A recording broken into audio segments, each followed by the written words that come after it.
Okay. Now, let's see the use of keyword super. Okay. Super is actually a variable that refers to the parent class object or the superclass object.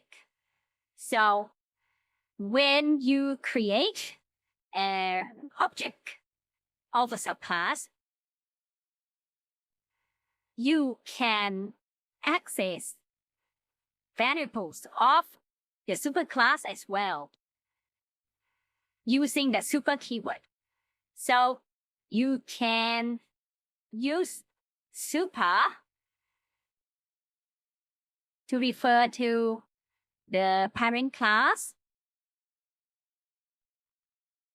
instance variable, okay, or superclass constructor,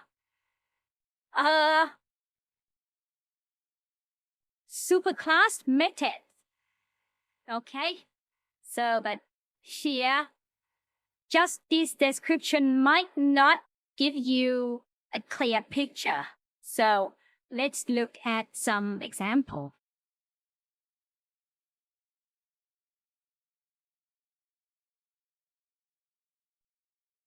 Yeah. We have class vehicle 1 and class bike 1, which extend vehicle 1. Okay, let's look at this one first. All right, so vehicle 1 has variable speed.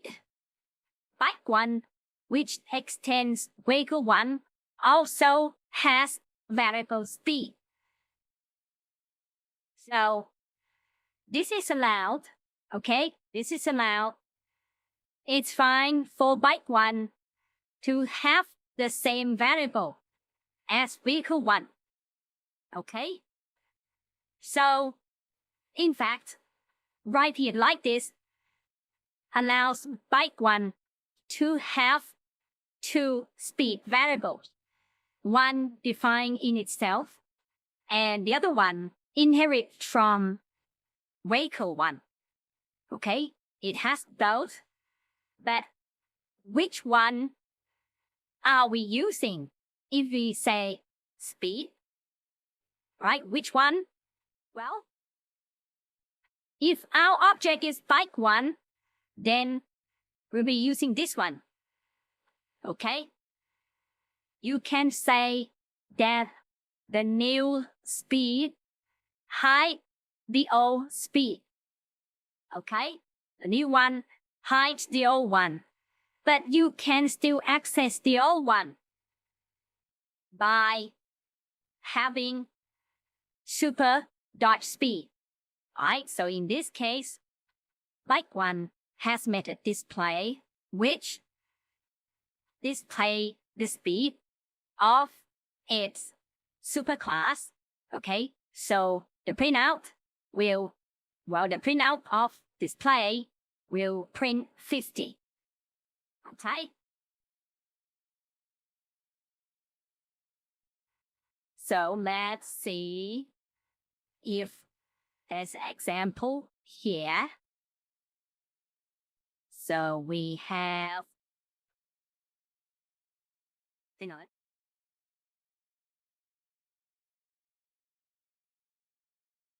oops.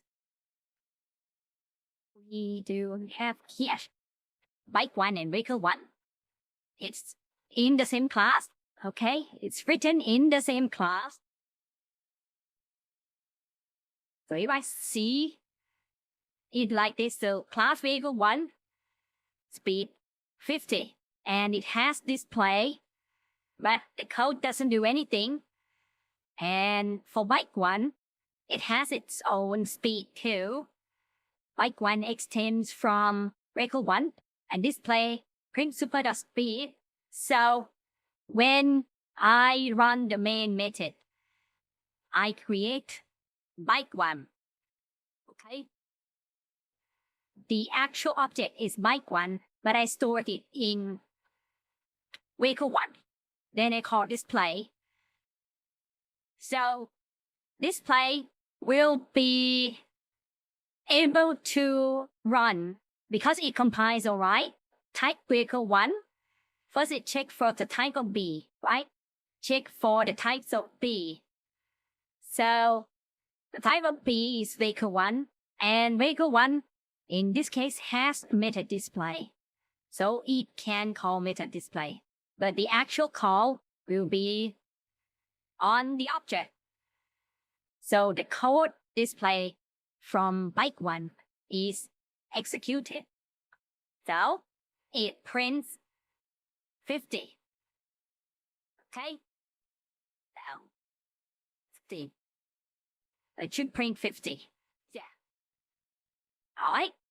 So that's this example. Okay?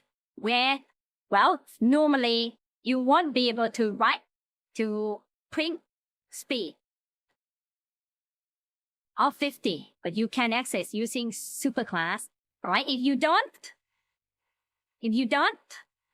then it will print 100. All right, which is the one it just defined.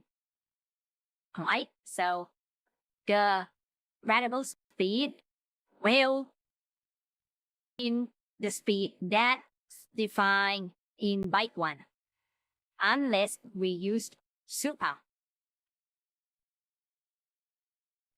Okay, so that's this